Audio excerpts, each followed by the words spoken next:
हाय।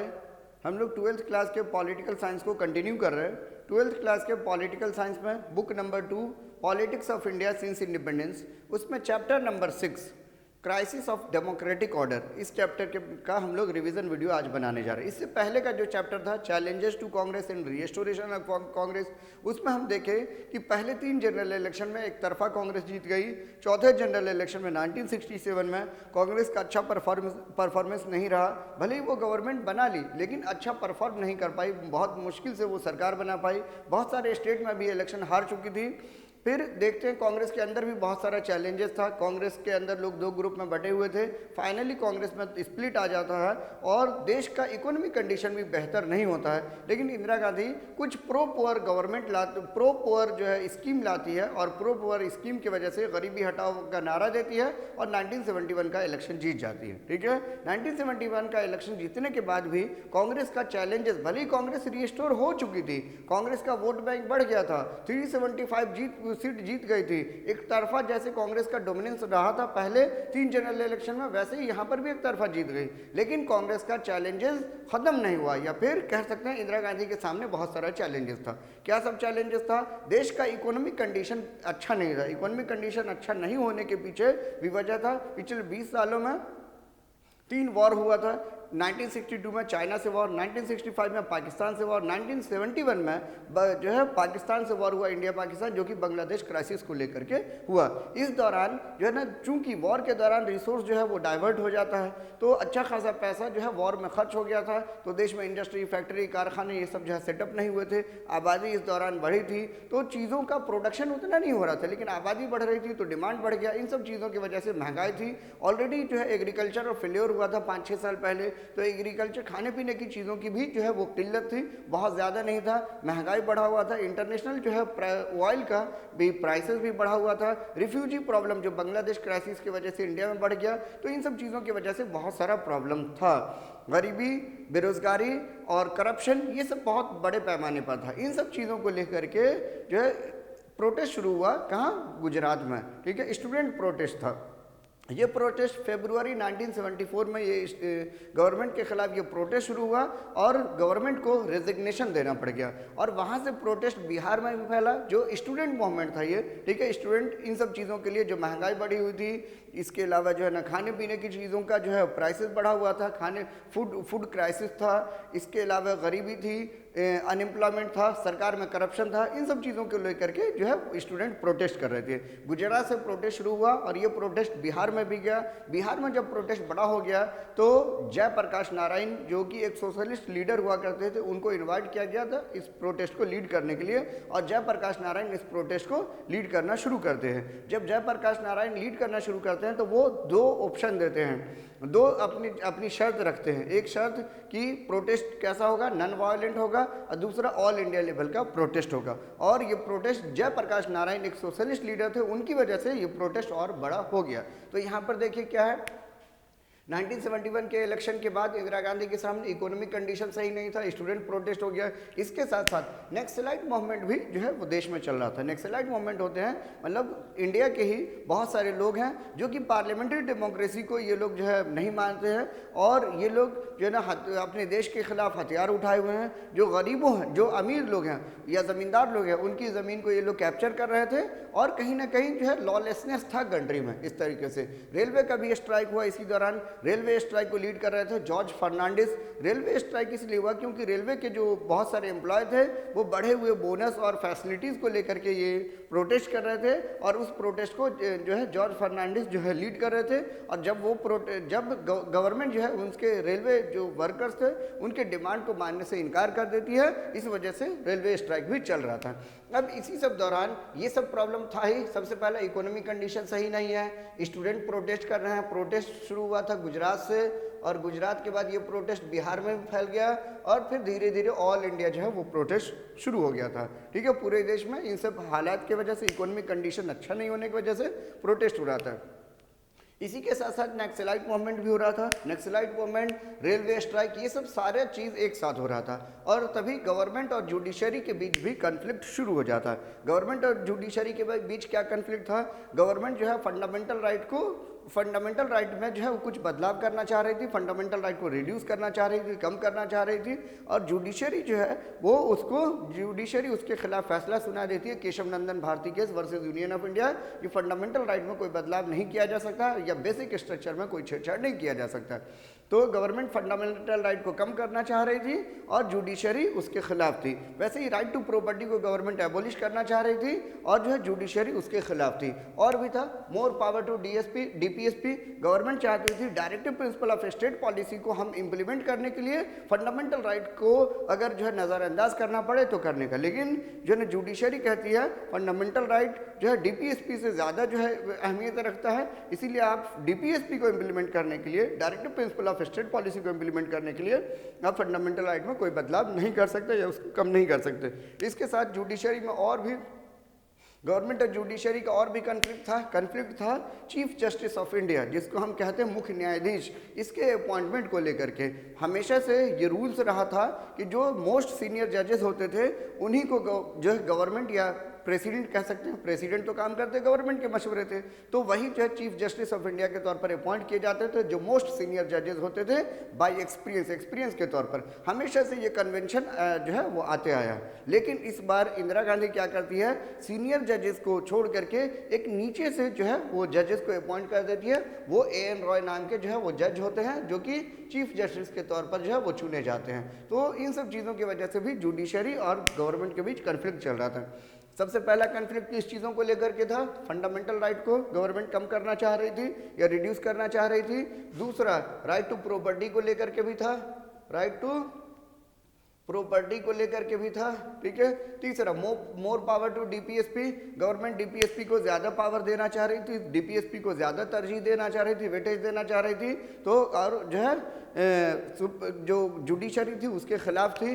और election of CJI chief Justice of India के appointment को लेकर के भी दोनों आमने सामने थी। तो ये चार चीज़ें थी, एक तो पहला फंडामेंटल राइट, दूसरा है राइट टू प्रॉपर्टी, तीसरा मोर पावर टू डीपीएसपी और चौथा है election of Chief Justice of India. इन चारों चीज़ों को लेकर के गवर्नमेंट और जुडिशरी में क्या चल रहा था, कन्फ्लिक्ट चल रहा था।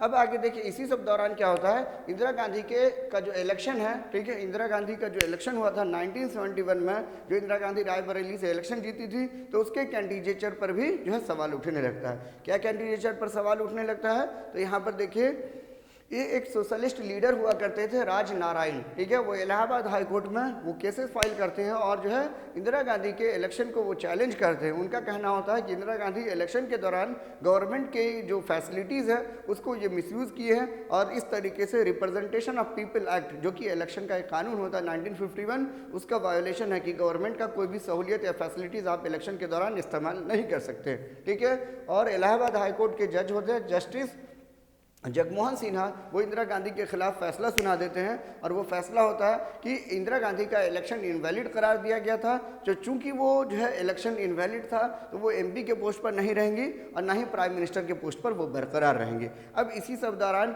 इंदिरा गांधी, ये 12 जून को हुआ था। अब 24 जून को इंदिरा गांधी इलाहाबाद हाई कोर्ट के फैसले को जो है वो चैलेंज कर दिए, कहाँ, सुप्रीम कोर्ट में। और सुप्रीम कोर्ट जो है 24 जून को ऑर्डर पास करते हैं कि इलाहाबाद हाई कोर्ट के फैसले को पर स्टे लगाते हुए, और वो कहते हैं कि जब तक कोई अगला फैसला नहीं होता है तब तक इंदिरा गांधी प्राइम मिनिस्टर के पोस्ट पर बनी रहेंगी, लेकिन कोई कैबिनेट के मीटिंग में, मतलब गवर्नमेंट के मीटिंग में वो हिस्सा नहीं लेंगी, ठीक है।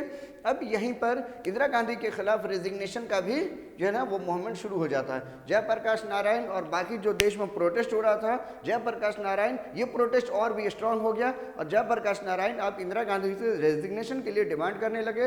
जयप्रकाश नारायण देश में जितनी भी गवर्नमेंट मशीनरी है, चाहे पुलिस है, आर्मी है, इन सब चीज़ों से JP जो है वो ऐलान करते हैं, इन सब चीज़ों को जैसे रिक्वेस्ट करते हैं। चूँकि जो है कोर्ट का फैसला जो है इंदिरा गांधी के खिलाफ है, तो जुडिशरी के नज़र में कहीं ना कहीं इंदिरा गांधी का कैंडिडेचर सही नहीं है, तो ये गवर्नमेंट ही इलीगल है और इलीगल और इमोरल गवर्नमेंट का कहना नहीं माने या किसी भी ऑर्डर्स को फॉलो नहीं करे।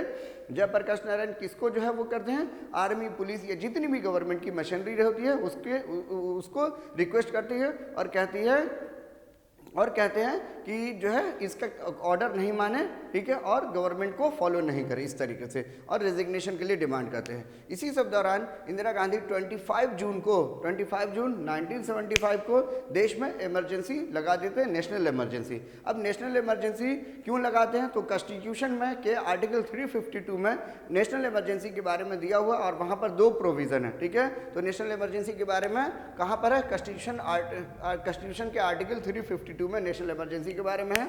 और नेशनल इमरजेंसी वहाँ पर बताया गया है कि 2 शर्त पर जो है लगाया जा सकता है। सबसे पहला, अगर जो है ना देश पर जो है देश का किसी कंट्री से वॉर हो गया, उस कंडीशन में, जिसको हम कहते हैं एक्सटर्नल एग्रेशन या वॉर।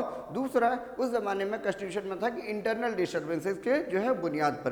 तो कॉन्स्टिट्यूशन में जो इंटरनल डिस्टर्बेंसेस का मामला था इमरजेंसी के प्रोविज़न में, इंदिरा गांधी उसका जो है हवाला देते हुए कि देश में उसके खिलाफ प्रोटेस्ट हो रहा है, चुनी हुई सरकार को लोग काम करने नहीं दे रहे हैं, जो डेमोक्रेटिक तरीके से जो है लोग प्रोटेस्ट नहीं कर रहे हैं, देश में डिस्टर्बेंसेस है, गवर्नमेंट को जो है अपनी प्रोग्राम और पॉलिसीज़ को इम्प्लीमेंट करने में, लॉ एंड ऑर्डर को जो है वो लॉ एंड ऑर्डर को इम्प्लीमेंट करने में जो है गवर्नमेंट को परेशानी हो रही है। गवर्नमेंट के कुछ लोग अपने देश के खिलाफ जो है साजिश कर रहे हैं और अपनी गवर्नमेंट के खिलाफ साजिश कर रहे हैं। तो इन सब चीज़ों को इंदिरा गांधी कहती है कि ये इंटरनल डिस्टर्बेंसेस है, ठीक है, और इमरजेंसी के लिए सजेस्ट कर देते हैं किसको, उस टाइम के प्रेसिडेंट को, और प्रेसिडेंट ही इमरजेंसी लगाते हैं। तो उस टाइम में फखरुद्दीन अली अहमद जो है प्रेसिडेंट हुआ करते थे, वो इमरजेंसी इम्पोज कर देते हैं। कब, 25 जून 1975 के रात में।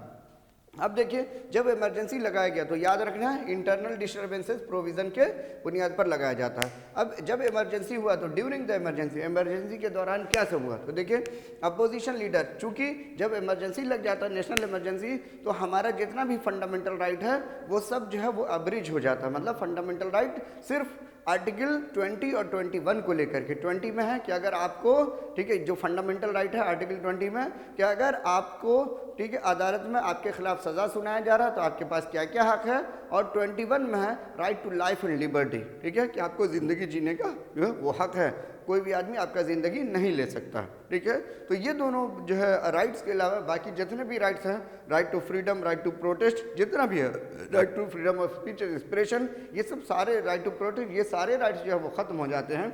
तो इस तरीके से चूंकि लोगों के पास इमरजेंसी लग गया था, लोगों के पास किसी तरीके का कोई राइट्स नहीं था प्रोटेस्ट और धरना, डेमोस्ट्रेशन ये सब करने का, तो इस वजह से जितने भी अपोजिशन लीडर होते हैं जो प्रोटेस्ट कर रहे होते हैं उन सबको गिरफ्तार कर लिया जाता है।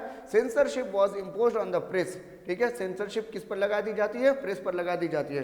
मतलब अब मीडिया गवर्नमेंट के खिलाफ नहीं लिख सकती है, गवर्नमेंट के खिलाफ कुछ भी नहीं छाप सकती है, उस पर पाबंदी लग गई, ठीक है। Strike and demonstration were band, ठीक है ना, आप धरना, प्रोटेस्ट ये सब चीज़ नहीं कर सकते, ठीक है। RSS and Jamaat Islam were band, ठीक है, जो आरएसएस जो है संगठन है, राष्ट्रीय सेवक संघ, और जमात इस्लाम जो है, ये सब जितनी भी ऑर्गेनाइजेशन थी उस पर बैन लग गई थी। फंडामेंटल राइट्स पर टेकन अवे, लोगों की जो फंडामेंटल राइट्स थी वो जो छीन ली गई थी। प्रिवेंटिव डिटेंशन, बड़े पैमाने पर लोगों को बिना किसी केस और मुकदमे के, बिना किसी एफआईआर के प्रिवेंटिव डिटेंशन के तौर पर जो है वो बड़े पैमाने पर लोगों को गिरफ्तार किया गया था। इसी के साथ साथ कॉन्स्टिट्यूशन में भी बहुत सारा अमेंडमेंट इस दौरान किया जाता है। कॉन्स्टिट्यूशन में जैसे कैसे अमेंडमेंट किया जाता है, तो कॉन्स्टिट्यूशन में अमेंडमेंट किया जाता है कि president, prime minister, vice president, इन सब के जो है वो इन सब के जो है वो अपॉइंटमेंट को या इन सब के इलेक्शन को कोर्ट में चैलेंज नहीं किया जा सकता है, ठीक है। ये इंदिरा गांधी इस दौरान अमेंडमेंट कर दिए। क्यों, इंदिरा गांधी के जो है कैंडिडेचर को चैलेंज किया गया था। इसके अलावा लोकसभा का टेन्योर बढ़ा करके 5 ईयर से 6 ईयर किया जाता है। तो इन सब चीज़ों के खिलाफ, ठीक है, ये सब चीज़ भी बदलाव किया गया था, ठीक है। तो क्या क्या हुआ इमरजेंसी के दौरान, अपोजिशन लीडर को गिरफ्तार किया गया, सेंसरशिप जो है प्रेस पर लगा दिया गया, बहुत सारे जितने भी मीडिया हाउसेस थे या जितनी भी जो है प्रेस थी, ठीक है, उसका जो है बहुत सारे प्रेस का तो बिजली काट दिया गया था। इसके अलावा बहुत सारी पाबंदी लगा दी गई थी। अगर कोई गवर्नमेंट के खिलाफ किसी तरीके का कोई क्रिटिसिज्म करता था तो उसको उठा करके जेल में डाल दिया जाता था, उसकी जो है ना वो जो प्रिंटिंग प्रेस वगैरह सब सीज कर ली जाती थी। स्ट्राइक वगैरह को बैन कर दिया गया, कोई भी स्ट्राइक या डेमोस्ट्रेशन नहीं होगा। आरएसएस या जमात इस्लामिया जो ऑर्गेनाइजेशन थी उसको बैन कर दिया गया। लोगों की फंडामेंटल राइट छीन ली गई। प्रिवेंटिव डिटेंशन के नाम पर बड़े पैमाने पर गिरफ्तारी हुई और कॉन्स्टिट्यूशनल अमेंडमेंट भी किया गया, ठीक है। कॉन्स्टिट्यूशनल अमेंडमेंट में क्या किया गया था, तो प्रेसिडेंट, प्राइम मिनिस्टर या वाइस प्रेसिडेंट इन सब के इलेक्शन को कोर्ट में चैलेंज नहीं किया जा सकता और लोकसभा के टेन्योर को 5 ईयर से 6 ईयर कर दिया गया। अब आइए दूसरी तरफ, अब देखिए ओपिनियन ऑन इमरजेंसी, इमरजेंसी को लेकर के लोगों में क्या राय था। तो इमरजेंसी को लेकर के लोगों में दो तरीके का राय था। बहुत सारे लोग इमरजेंसी के फेवर में थे और बहुत सारे लोग इमरजेंसी के अपोजिट में थे, इमरजेंसी के खिलाफ थे। तो इमरजेंसी के फेवर में जो लोग थे उनका क्या कहना था, तो इमरजेंसी के फेवर में जो लोग थे उनका कहना था चूंकि जो है डेमोक्रेटिक तरीके से गवर्नमेंट चुनी गई थी, तो डेमोक्रेटिक गवर्नमेंट को जो है अच्छे से अपनी तरीके से काम करने देना चाहिए। जो भी लोग स्ट्राइक या प्रोटेस्ट वगैरह सब कर रहे थे वो डेमोक्रेटिक तरीका नहीं जो है वो नहीं अपनाए थे। देश गवर्नमेंट को जो है वो लोग काम करने में जो है वो डिस्टर्बेंसेस क्रिएट कर रहे थे। गवर्नमेंट को लॉ एंड ऑर्डर का सिचुएशन कंट्रोल करने में दिक्कत हो रहा था। इंटरनल कहीं ना कहीं उन लोगों का कहना था कहीं ना कहीं इंटरनल सिक्योरिटी का भी जो है वो मामला था, जबकि होम मिनिस्टर ऐसा कोई चिंता नहीं जताते थे। इन लोगों का कहना था जो लोग फेवर में थे कि देश के बहुत सारे लोग ठीक है बाहर के देशों से मिलकर के अपने देश के खिलाफ साजिश कर रहे हैं, ठीक है, जो कि डेमोक्रेसी के लिए सही नहीं है। तो जो लोग इमरजेंसी के फेवर में थे वो लोग क्या कर रहे थे कि डेमोक्रेसी में डेमोक्रेटिक तरीके से गवर्नमेंट चुनी जाती है तो उस गवर्नमेंट को अपने तरीके से काम करने देना चाहिए। बार बार धरना प्रोटेस्ट ये सब कर करके गवर्नमेंट के कामों में बाधा नहीं डालनी चाहिए। गवर्नमेंट को काम करने में ये लोग बाधा क्रिएट कर रहे थे। जो है अनडेमोक्रेटिक मीन्स को ये लोग अपना रहे थे। अपने देश के खिलाफ बहुत सारे लोग जो है देश के खिलाफ साजिश कर रहे थे और गवर्नमेंट को काम करने में लॉ एंड ऑर्डर में या और भी प्रोग्राम पॉलिसीज़ को इम्प्लीमेंट करने में डिस्टर्बेंसेस क्रिएट कर रहे थे। तो इस तरीके इस वजह से इमरजेंसी लगाना जो है वो मुनासिब था। जो लोग इमरजेंसी के जो है फेवर में नहीं थे तो उन लोगों का कहना था कि डेमोक्रेसी में लोगों के पास बहुत सारा राइट्स होता है। डेमोक्रेसी में लोगों के पास ये राइट्स है, अपने गवर्नमेंट के खिलाफ किसी तरीके की जो वो गवर्नमेंट से किसी तरीके की नाराज़गी है तो वो अब जो है उस प्रोटेस्ट को कर सकता है। तो इस तरीके से गवर्नमेंट जो है वो लोगों की आवाज़ को दबाने का काम कर रही थी। गवर्नमेंट जो है वो डिसेंट को दबाने का काम कर रही थी। गवर्नमेंट लोगों के फंडामेंटल राइट्स को छीन ली तो ये गवर्नमेंट अनडेमोक्रेटिक हो रही थी। तो इमरजेंसी लगाना जो है वो मुनासिब नहीं था, ठीक है। तो जो लोग इमरजेंसी के खिलाफ थे वो लोग जो है ऐसा कह रहे थे। उन लोगों का ये भी कहना था ऐसा कोई इंटरनल सिक्योरिटी का थ्रेट नहीं था। अगर इंटरनल सिक्योरिटी का थ्रेट रहता तो होम मिनिस्टर पहले चिंता जताया होता, ठीक है, ये चीज़। अब आगे देखिए 6 जनरल इलेक्शन। तो इमरजेंसी तो करीब करीब 1.5 साल चला। इमरजेंसी के ख़त्म होने के बाद 1977 में फिर से इलेक्शन हुआ और इस इलेक्शन में ठीक है कांग्रेस पार्टी हार गई, 154 सीट ही ला पाए। जनता पार्टी और जनता पार्टी की जो एलायंस थी ठीक है वो 330 सीट से इलेक्शन जीत गई। और जब जनता पार्टी इलेक्शन जीती तो जनता पार्टी की गवर्नमेंट बनी और जनता पार्टी की गवर्नमेंट है मोरारजी देसाई प्राइम मिनिस्टर के तौर पर चुने गए। वहाँ पर भी एक अनार और 100 बीमार वाली बात थी, ठीक है। प्राइम मिनिस्टर को एक ही होना था लेकिन अलग अलग लोग प्राइम मिनिस्टर का दावेदारी कर रहे थे। फाइनली जनता पार्टी के तरफ से जनता पार्टी की तरफ से मोरारजी देसाई प्राइम मिनिस्टर चुने जाते हैं। चौधरी चरण सिंह और जगजीवन राम को डिप्टी प्राइम मिनिस्टर के तौर पर चुना जाता है। लेकिन ये गवर्नमेंट बहुत ज़्यादा दिन नहीं चलती है। ये आगे चल करके जो है चौधरी चरण मोरारजी देसाई की गवर्नमेंट से बहुमत जो है वो जो मेजोरिटी है उसका ख़त्म हो जाता है, एलाइज जो है वापस हो जाती है और चौधरी चरण सिंह 4 मंथ जो है वो प्राइम मिनिस्टर रहते हैं। इंदिरा गांधी या कांग्रेस के सपोर्ट से जो है वो प्राइम मिनिस्टर रहते हैं। फाइनली इंदिरा गांधी भी 4 महीने बाद अलायंस वापस ले लेती है और फिर से इलेक्शन होता है 1980s में और इस इलेक्शन में कांग्रेस फिर से 353 सीट जो है वो जीत जाती है। लेकिन मोरारजी देसाई की गवर्नमेंट के दौरान बहुत सारा अच्छा काम भी हुआ था, जिस ज़्यादा दिन नहीं रही। मुश्किल से ये जो जनता पार्टी की जो गवर्नमेंट थी वो 18 मंथ रही, ठीक है। तो इस दौरान बहुत सारा अच्छा काम हुआ। क्या सब अच्छा काम हुआ? शाह कमीशन अपॉइंट की गई, ठीक है। ये एपी शाह, ठीक है, जो कि सुप्रीम कोर्ट के रिटायर्ड जज हुआ करते थे, उसके लीडरशिप में एक कमीशन बनाई गई। उस कमीशन को ये काम दिया गया कि इंदिरा गांधी जो इमरजेंसी लगाई थी तो क्या इंदिरा गांधी का इमरजेंसी लगाना सही था, ठीक है। इन सब चीज़ों पर या इमरजेंसी के दौरान जुल्म और ज्यादती हुई थी या नहीं हुई थी, इन सब चीज़ों पर ठीक है क्या करना था, वो रिपोर्ट वगैरह बना करके जमा करना था, रिपोर्ट तैयार करना था। शाह कमीशन अपना रिपोर्ट जमा कर दी है और उस रिपोर्ट में शाह कमीशन ये बात पाते हैं कि हाँ भाई इमरजेंसी लगाना ज़रूरी नहीं था और इमरजेंसी जिस तरीके से लगाया गया उसमें भी इंदिरा गांधी का अकेला फैसला था, पूरे गवर्नमेंट का फैसला नहीं था। इंदिरा गांधी ओरली जो है वो फखरुद्दीन अली अहमद को जो है वो ऑर्डर कर देते हैं, मतलब उसको कह देते हैं और फखरुद्दीन अली अहमद ठीक है जो कि प्रेसिडेंट थे वो इमरजेंसी लगा देते हैं। और इमरजेंसी के दौरान बड़े पैमाने पर लोगों के साथ जुल्म और ज़्यादती की गई थी, ठीक है। अननेसेसरी लोगों को गिरफ्तार किया गया था, लोगों के जो है वो क्रिएटिव जो है बहुत सारे न्यूज़पेपर न्यूज़पेपर एजेंसी का जो है बहुत सारे न्यूज़पेपर जो प्रिंटिंग प्रेस थे, बहुत सारे न्यूज़ एजेंसीज जो थी उसका जो है वो इलेक्ट्रिसिटी काट दिया गया था। ये सब चीज़ इमरजेंसी के दौरान सही नहीं था। तो AP शाह जो कि शाह कमीशन था वो भी इस चीज़ को जो है वो इंदिरा गांधी की गलतियों को जो है बताते हैं। इसके अलावा इसी दौरान मंडल कमीशन भी जो है बीपी मंडल के लीडरशिप में, ठीक है, ये था AP शाह, ठीक है, 2 कमीशन अपॉइंट होता है। बीपी मंडल, ठीक है, बिंदेश्वर प्रसाद मंडल की लीडरशिप में एक कमीशन अपॉइंट की जाती है, ठीक है, जिसको हम मंडल कमीशन कहते हैं। और मंडल कमीशन का काम होता है कि वो जो है OBC, उस जमाने तक आते आते जो OBC थे, अदर बैकवर्ड क्लास, वो गवर्नमेंट में रिजर्वेशन, गवर्नमेंट जॉब में, एजुकेशन में रिजर्वेशन की डिमांड कर रहे थे। तो ये मंडल कमीशन जो है, जनता पार्टी गवर्नमेंट, मोरारजी देसाई की लीडरशिप में जो गवर्नमेंट थी वो एक कमीशन अपॉइंट करती है, जिस कमीशन का काम होता है कि OBC अदर बैकवर्ड क्लास को रिजर्वेशन देना मुनासिब है या नहीं है, उनको ज़रूरत है या नहीं है, और अगर ज़रूरत है तो उनको कितना % रिजर्वेशन देना चाहिए। तो ये 2 कमीशन अपॉइंट की गई थी, जो बाद में जा करके बीपी मंडल, जो मंडल कमीशन थी, बाद में रिपोर्ट जमा करती है। और उस रिपोर्ट को, ठीक है, VP सिंह की जो सरकार होती है, VP सिंह की सरकार 1989 में, ठीक है, वो उसको इम्प्लीमेंट कर देती है, जो आगे नेक्स्ट चैप्टर में पढ़ना है। अब देखिए 6th जनरल इलेक्शन हुआ। इस 6th जनरल इलेक्शन में जब 1980 में हुआ, इसमें फिर से कांग्रेस जो है वो जीत गई, ठीक है। इस इलेक्शन में ये जो जनता पार्टी का इलेक्शन, जो जनता पार्टी की गवर्नमेंट जब जीती थी 1977 के इलेक्शन में, तो इस दौरान इलेक्शन कैंपेन में, ठीक है, जो लोग जो है एक तरफा, ठीक है, कांग्रेस के खिलाफ वोट कर दिए। लोगों का जो है नारा था, या अपोजिशन पार्टी का क्या नारा था कि इंदिरा हटाओ और लोकतंत्र बचाओ, इंदिरा हटाओ और देश बचाओ, ये नारा था। क्योंकि इंदिरा गांधी जो है वो इमरजेंसी के दौरान लोगों के साथ जुल्म ज्यादती की थी, लोगों का फंडामेंटल राइट छीनने की कोशिश की, और नॉर्थ इंडिया में बहुत बुरा परफॉर्म की थी, ठीक है।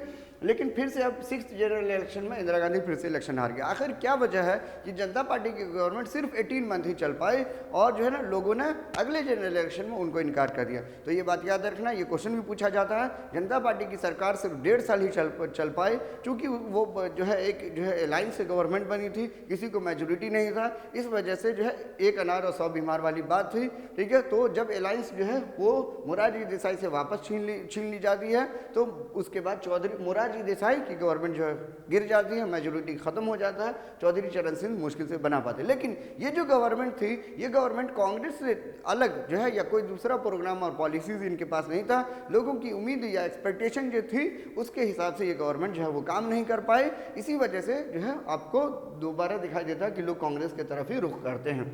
अब लास्ट टॉपिक हमारा लेसन फ्रॉम द इमरजेंसी। हम इमरजेंसी से क्या सबक सीखते हैं, ठीक है। तो democracy remained in the country.